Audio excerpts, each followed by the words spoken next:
සුබ දවසක් වේවා කියලා ප්‍රාර්ථනා කරනවා. ඉතින් ඔන්න අද අලුත් travel video එකක් අරගෙන අපි ආවා. ඉතින් අද අපි යන්න හිතන් ඉන්නේ මන්දාරම් නුවරට. මන්දාරම් නුවර ලස්සන බලන්න තමයි ඔයාලා එක්කන් යන්න හිතන් ඉන්නේ. මන්දාරම් නුවර යනවා නම් නුවරේ ඉඳලා ඔයාලා එන්න ඕනේ. නුවරේ ඉඳලා ආව නම් ඔයාලට කිලෝමීටර් 57ක් වගේ යන්න තියෙනවා. ඉතින් අපි දැන් මේ ඉන්නේ කිව්ලින්ද හරියේ. කිව්ලින්ද හරියේ ඉඳලා තවත් කියන්නේ පොඩිවත් නෑ අපි ආවා කිලෝමීටර් 10ක් 12ක් වගේ ආවා. තවත් යන්න තියෙනවා දුරක්. මෙතන කිව්ලින්දෙන් හැරිලා මෙතන පාලමක් හම්බ වෙනවා. ඒ පාලමෙත් අපි යන විදිහ ඔයාලට පැහැදිලි කරන්න. ඉතින් අද කාලගුණෙත් හොඳ නෑ. වැඩි වෙලාවක් නොයා අපි යන් මන්දාරම් නුවර.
ඉතින් guys අපි දැන් ඉන්නේ කිලගස්කර ටවුන් එකේ. කිලගස්කර ටවුන් එකේ ඉඳලා අපිටම ආපුවාම පාරවල් දෙකකට බෙදෙනවා. ඉතින් බෙදෙන තැනින් ඔයාලා දාන්න ඕනේ වම් අත පැත්ත පාරට දාලා තමයි මේ අපිට යන්නේ. ඇත්තටම ලස්සන පැත්තක් හම්බුගෙන තියෙන හොඳ පාරක්. පාර නම් කැටිලා නෑ. ඇත්තටම හොඳයි කවුරුත් පාර. යන්න පුළුවන් පාඩුවේ. අපි බලමු ඉස්සරහට ගිහිල්ලා.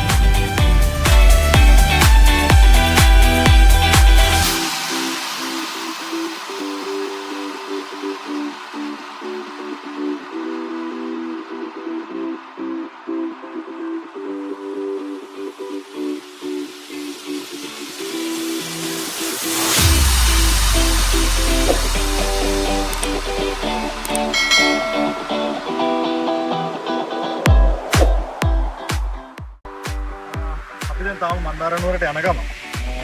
ඉතින් අපි දැන් අර කියපු පාරේ ඇවිල්ලා මන්දාරම් නුවරට එතනින් දාන්න තියෙනවා දකුණු අත පැත්තට. දකුණු අත පැත්තට උඩට දාලා ඕම් අපි ආවා. ආපු ගමන් ඉස්සල්ලාම හම්බෙන පරිණ දියල තමයි මේ තියෙන්නේ. මෙතන ඉඳලා තව කිලෝමීටර් 13ක් විතර තියෙනවා.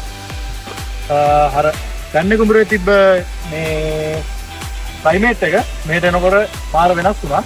හොඳයි අත්‍තරම අද අපි හිතන් ඉන්න සෆාරියක් යන්න. සෆාරියට හොඳයි ඉතින් මේ වගේ ක්ලයිමේට් එකක් තියෙන එක. එහෙනම් අපි ගෙලින්ම යමු මන්දාරම් නුවරට.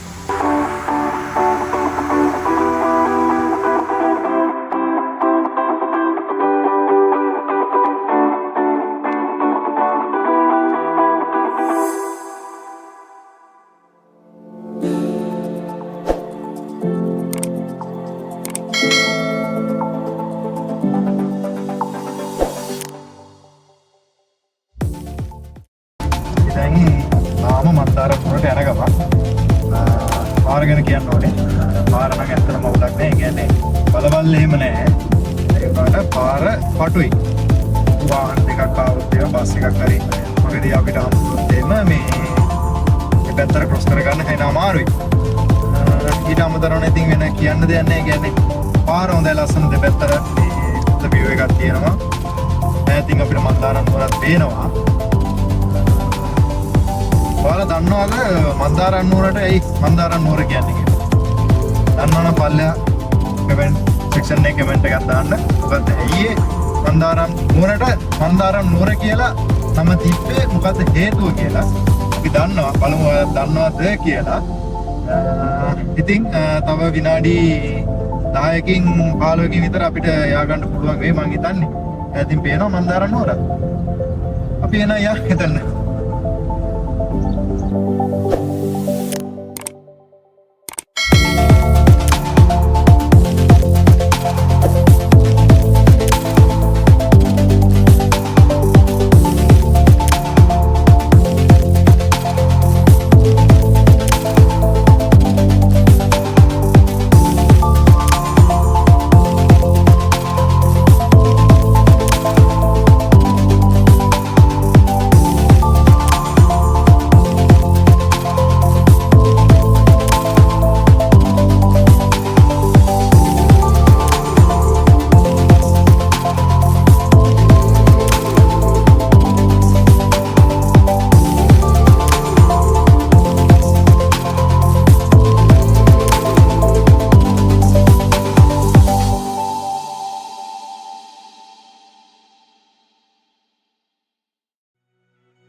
මන්දාරම් නුවර ලස්සන වටපිටාවත් එක්ක සුන්දර ගම්මානයක. මෙන්න මේක තමයි අපි දැන් අපේ සෆාරි එක යන්න ලෑස්ති ඉන්නේ. මම ඉතින් අපිට හම්බුණා අපේ අලුත් යාළුවා අපිත් එක්ක මාව ට්‍රැවල් කරන්න ඕනේ කියලා මන්දාරම් නුවර. එහෙනම් අපි යන්නද ට්‍රැවල් කරන්න? ඉතින් වෙලාව නොයා යන්න ඕනේ ලස්සන සුන්දරත්වය බලාගන්න. දැන් 9:40. එහෙනම් අපි පිටත් වෙමු.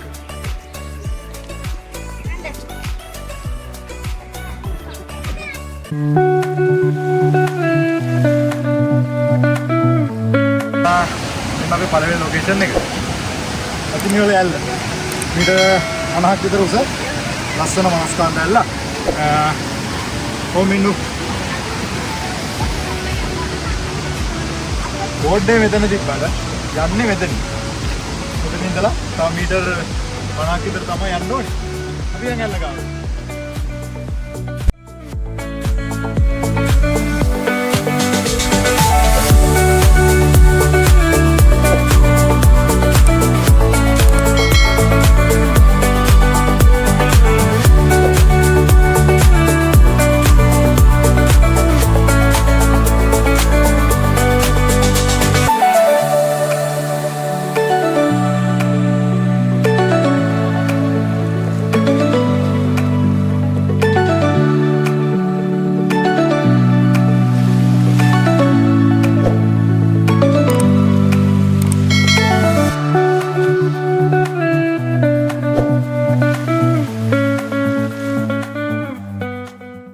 අපි දැන් අපේ දියැල්ල බැලුවා. හරිද? දැන් අපි යනවා ඊළඟ ලොකේෂන් එකට. සීතල වතුරේ කකුලු තෝදගෙන මෙයා. ඒකනේ. සීතලයි? එහෙමද? වතුර උඩින් යනවා. වෝටර්ෆෝල් එකක් නේද? දැන් අපි ඊළඟ කොහෙද යන්නේ කියලා දන්නවද? ඔයා දන්නවද ඊළඟ අපි කොහෙද යන්නේ කියලා? ඒකනේ ගිහිල්ලා පෙන්නන්න මම ඔයාලට සෆාරි ජීප් එකේ අපි අයියෙන් ගියා නේද? ඒකනේ. අපි යන් ඊළඟ තැනට ඈ.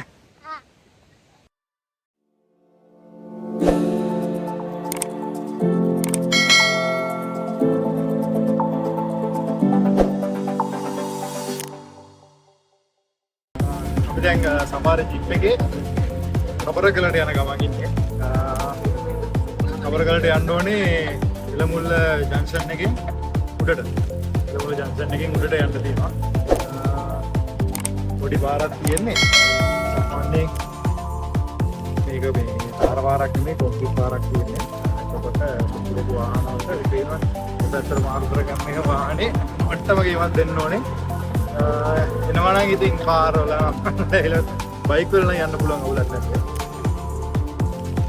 ඊට අමතරව ඉතින් වෙන වාහන වල එනවා නම් අමාරු ඉතින් මේ වගේ සෆාරි ජිප් එකක් හරි එහෙම එකකින් වගේ හෝටල් හරි එකකින් එනවා නම් ඉතින් වටිනවා.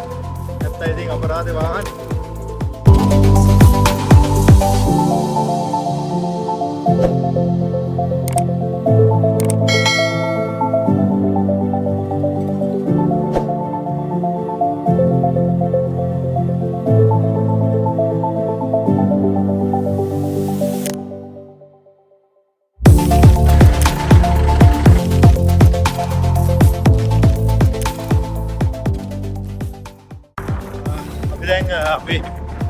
ජිප් එක නවත්තලා වයින් යන ගම. හරි තමයි නැවැත්තේ.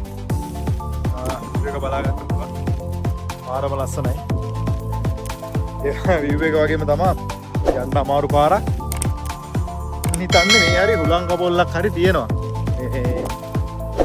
ඒ තරම් ලොකු හුලඟක් තියෙනවා. අර ගැදිලා තියෙන්නේ. තව යනවා ඉතින් යන්න පුළුවන්. ඒ ඉතින් අර එන අවදානම් ගමන. ඇත්තටම අපි දැන් හතන මම ඔය කිව්ව වරගල ජංක්ෂන් එකේ ඉඳලා ඇති කොහොමත් කිලෝමීටර් 15කට මොඩුව එන්නේ නැති. හරියටම කියන්න අමාරුයි මොකද පාරත් එක්ක යනකොට ඉතින් කිලෝමීටර් ගාන හරියටම හිතා ගන්න බෑ. ඒ තරම් පාර කැඩිලා තියෙන්නේ. වෙන වාහනයක් එහෙම ආවොත් ඉතින් වාහනේ ආසාව ඇතැල්ලා දාලා තමයි එන්න වෙන්නේ. තව පොඩි දුරක් තියෙනවා කියලා කිව්වා. අපි දැන් ඉතින් උඩින් බහැලා වයින් යන ගමන් කවරගල බලන්න.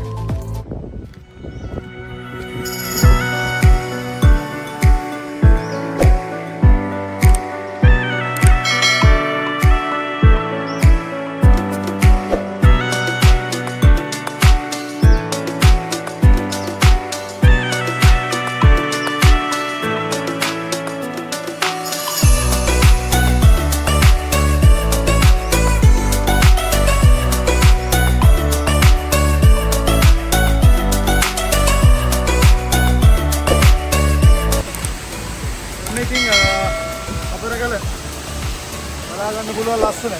අපිට පොඩ්ඩක් අර හිටපුරෙන් මෙහාට ආවා. මෙතන ඉන්න හරි අමාරුයි. උලගත් එක්ක උලගත් මාරම සරයි. ඒ වගේම උලගත් එක්ක ලොකු පින්නක් එනවා. උතන ඉතියා කියන්නේ ආයේ නෑවා වගේ තමයි. ඒ වුණාට මේ ෆීලින් එක විඳගන්න ඔයාලත් එන්න ඕනේ මෙතන. ඇවිල්ලාම බලන්න ඕනේ. කියන්න ඕනේ මං හිතුවේ කබරගල කියනකොට මේ අත්‍තරම දැන් අපේ අම්මිල පැත්තේ තියෙනවා වගේ ඒ වගේ කැම්පින් සයිට් එකක් අර හන්දක් එක්ක තියෙනවා කිව්වා. බලනකොට කබරගල කිව්වම මේක මෙතන තියෙන ඇල්ලා. දිය ඇල්ලා. මේ පැත්තේ තියෙනවා ගලක්. අන්න ඒකට වෙන්න ඇති මං හිතන්නේ කබරගල කියන්නේ කියලා. මෙතන ඉන්න හරි අමාරුයි. ඉන්න එනවා ඒ තරම් මෙහෙට. හරි ලස්සනයි. කබරගල. ප්‍රශ්නයක් තියෙනවා නේද ඒ කබරගල කියන්නේ කියලා? අපි එක්කෙනෙක් එක්කන් ආවා. එයාගෙන් ආවම මේ කබරගල කියන්නේ කියලා. මොකද දන්නවද කබරයකින් සතාව. කබරයකින් සතාගේ සුදු පාට ඇගේ ඒ වගේම අර රැස්ටේරි වගේ දැන් බලන්න මේ හරි හල්ල බලන්න වල මේ වොන පේනවද මේ තියෙන්නේ මේ කබරය වගේ පිහිටි. මේ කබරය වගේ පිහිටි නිසා මේ ගල කබරගල කියලා කියනවා. ඉතින් මේ කබරගලින් පටන් ගන්නල්ල කබරගල විතරයි.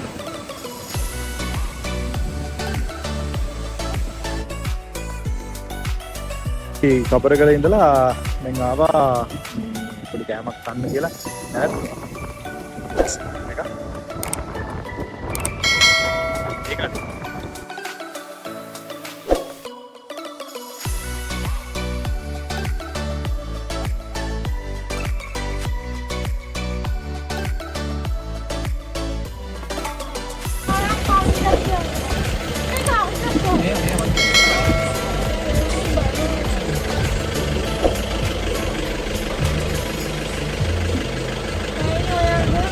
ඇත්තට මේක මාරම රසයි.